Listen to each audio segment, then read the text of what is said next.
Hello, everyone. Welcome to the Spiritual Relationship Podcast. My name is Ken Hanneman, and this is my wife, Dr. Anne O'Hare. As you know, we share our life with you, the way we inculcate spiritual values in life. So it's a little bit of a different approach to teaching spirituality. Today, the topic is nature as our teacher. If you look back in maybe in scriptures or in mythology, you'll see that our ancestors looked at nature to learn about life. And we all, I'm sure, we love nature. And if we were willing to be quiet and look and observe nature, we would see that there are many spiritual values that nature can teach us and show us the value of these qualities, these virtues. So I would ask Anne to give what is her relationship with nature? Wow. I was thinking of my mom, actually. My mother and my father went to Africa several times. And one of the attractions, I believe, I haven't been to Africa, but one of the attractions of Africa, I believe, is this kind of untamed nature, that nature is there in all its brilliance without any interference from human beings and mechanisms and machinery and everything. It's just kind of seeing it as it is. And I remember mom came back and said she thinks that that's God. Like when she saw that, she said, that's God. And I don't have that relationship with nature, although, like Ken was just sharing, there's a lot of different virtues and qualities about nature, which I do consider to be spiritual. It's actually, I'll just rattle off maybe two of them. One, nonverbal. There's no language in nature. Yeah, There's all kinds of communication that's happening, but there's no language like we use. There's no talking. The birds all know what to do. The gorillas all know what to do. The trees all know what to do. Everybody knows what to do, but they don't have any books and they don't have any universities. And the bird knows how to build a nest automatically, and the cat knows how to clean itself automatically, and the horse gets up and stands up after 2 seconds after it's born. And I mean, it's just like incredible. yeah, like there's an inherent knowing or wisdom that is almost instinctive with nature, and that's beautiful. You look at scientists also; they get a lot of their ideas from nature, and that is where the invention comes from. And I mean, there's so much to learn and be grateful for. The other thing I was thinking of is harmony. Everything seems to automatically work with everything else. It's amazing to me when I think about how human beings run the world. How do we run our world as human beings versus how the natural world actually works just fine? For instance, sometimes I give the example of a tree. Let's say we're in the Civil War. I'm giving a graphic example, but they have pictures of thousands of bodies, like dead bodies on the ground or whatever. And when we see that as part of our human history, we look at that and we say, oh, what a horrible thing. There was war and so many people died and their families, and we're thinking of this and that. What does the grass think? What do the trees think? What does the air think? What do the bugs think? Like, it's not, there's something very helpful for us. And I didn't know I was going to say this. Mm. I think, wow, I'm stopping myself because what I'm about to say is going to seem, I think, controversial. I think that we created a world inside our heads. We communicated it to each other through language and through time, and then we're acting it out. But nature is on its own schedule. It's Yeah. kind of like, when you're a child, and think about when you're a small child You're like 2 or 3 years old, 4 years old. You're sitting there playing. Maybe the parents are having a discussion, a very important discussion about the mortgage, or maybe they're having a very important discussion about how they're gonna handle a family tragedy or something, or maybe a schedule of their whatever. They could be discussing something that happened in the world that's very tragic or very important. The 4-year-old has absolutely no idea of what all of that is about, but the 4-year-old's there Right. interacting in its own world. That's how I think about nature. I think that it's kind of a hidden secret, hidden in plain sight. It's a hidden secret for us. If we can look at nature, nature is there, harmonious, peaceful, intelligent, beautiful, has its own dignity. Yeah. And it's like That's spiritual. yeah, there's an interconnectiveness. Almost Yes. everything has value. Everything seems to be a beautiful, important part of this fabric of our existence. It's amazing how everything has value. And another way to look at nature, too, in spirituality, we learn there are three things that are eternal. One, God, the Supreme Soul. Then the soul, I, the spiritual being, the conscious being, the soul. I am presently sitting in nature because the body is a part of nature. Yes. So nature provides me with the ability to interact with Mhm. itself, And nature. P.S., nature is going to take the body back too. Yeah. It's not like we don't have it forever, do we? Go Yeah. ahead. And so nature provides the playground Mm. on which God plays its part out. And when we use the word God in spirituality, we're talking about goodness. We're talking about these higher values of peace and love, happiness and power and wisdom. The soul, the human soul, is interacting with nature and with other human beings through nature. And it is actually able to create whatever it thinks and it dreams of. It is able to play that out on this stage of the world of nature. And that act of creativity, nature allows for that.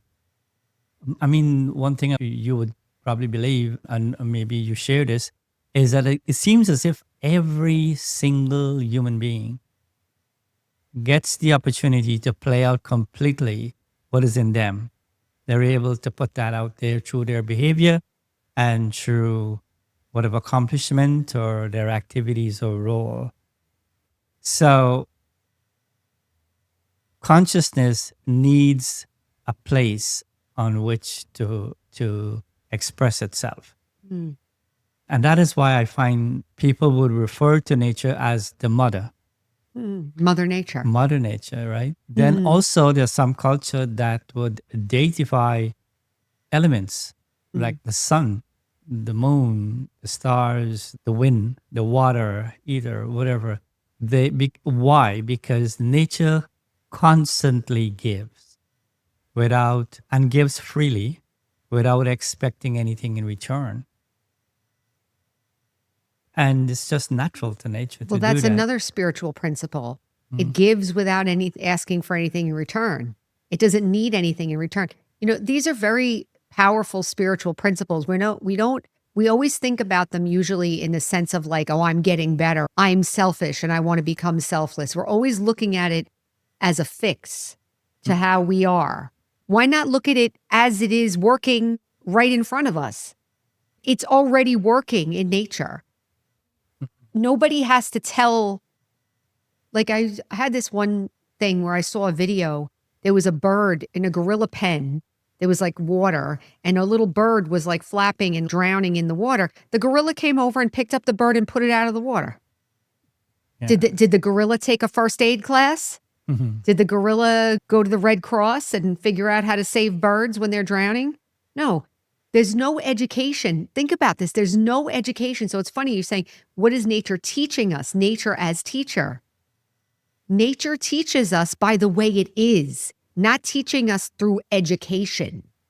It Right. teaches us by the way it is. So if you're sitting in nature, so here's an exercise. You can sit in nature, sit in a park or sit by the beach or sit by the water or sit by the woods or whatever it is that you like, and sit there for a minute and reflect and say, what qualities, if I had to come up with 3 qualities that I would use to describe this scene that I'm in, what 3 words would I use? Maybe peaceful, harmonious, loving, something like that. All of that is spiritual. Yeah. It's Gratitude. such a match. Yeah. It really is such a match. And I think that's why maybe we just think, oh, I love nature and nature, but maybe we haven't really thought that it's an actual spiritual match. It's not just about relaxation. It's like meditation. Meditation is not just about Yeah. relaxation.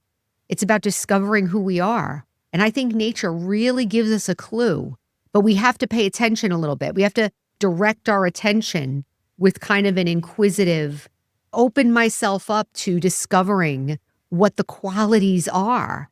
It's Mm. so generous. We're getting ready to put a garden together now, a vegetable garden. And I remember in our last home, we had a big vegetable garden. Remember when we planted the green beans? Yeah. How many green beans we got? Yes. A lot. I mean, it was 6 plants and we got so many green beans. We had to give bags and bags of green beans away. Look at how Yeah. beautiful and how generous. Yeah. You put in like 5 units of work, you get 50,000 units of something back. Right. That's a spiritual principle also. If Yeah. you put in this much effort towards your spiritual growth, you're going to get 10 times, 20 times, 50 times, 100 times back help. Yeah. The thing also, you look at human relationship. Human relationship are meant to be fulfilling, and maybe we're able to be happy based on our relationship. The truth is that as the world is changing, relationships are getting even less dependable. And Yeah. when we go through heartaches and problems with human relationship, we tend to turn to nature because nature will soothe you or cradle you, will sort of bring back some kind of peace to you. So that is beautiful too.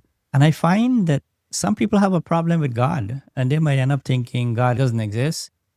And I mean, they're welcome to that. I don't think God takes offense. But the thing is that people might not believe in God, but they will turn to nature because nature does not judge.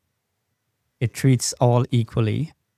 And even if you're the Pope or priest or, I don't know, any religious leader or saint or criminal or whatever, it will give the same to everyone.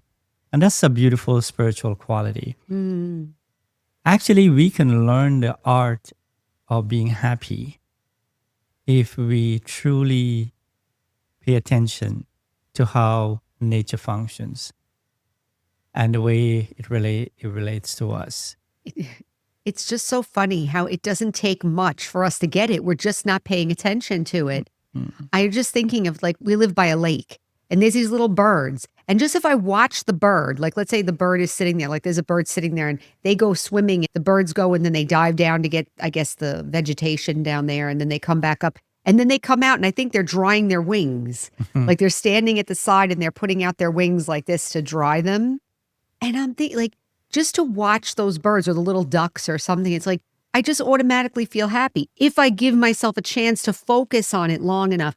And that's another spiritual principle. It's already there. Peace is already there. Love is already there. Happiness is already there. Harmony is already there. It's just that we're not paying attention to it. We're human beings. We're living in our own, in that other analogy, in the parent arguing or worried about the mortgage world when the child is sitting there playing with their dolls and having a great time. And that's nature. Nature's sitting there. So why can't I be like that? I can. And one last thing, you said something nice there about God. You said you don't think God takes offense. And the thought came to me, like if I was God, let's just say, I'm not, but let's say if I was God, right? I wouldn't care if people didn't believe in me or not. What I would wish for is that people all feel peace Yes. and that people all experience love because that's their right as human beings to actually experience that too. As living creatures in life, in the world, it is our right to be able to experience that. And not only that, we have beyond what animals have. Mm. We know it. They don't know it. They're just acting based on their instincts. We actually have the ability to experience all of that and know it. Yeah. That gives us such a beautiful compound joy. You know, sometimes they say God is the ocean of bliss. There's so many deep things to think about with this. But just the one thought I had was, I don't think God minds if we get stuck on one thing or not. He doesn't care. What he wishes for, maybe, is that Mm. we all get to experience our potential. So let us learn from nature, because the way the world is going and the challenges we face, nature will never break your heart.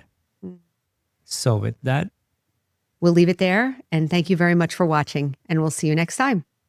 mm, Bye bye. bye-bye.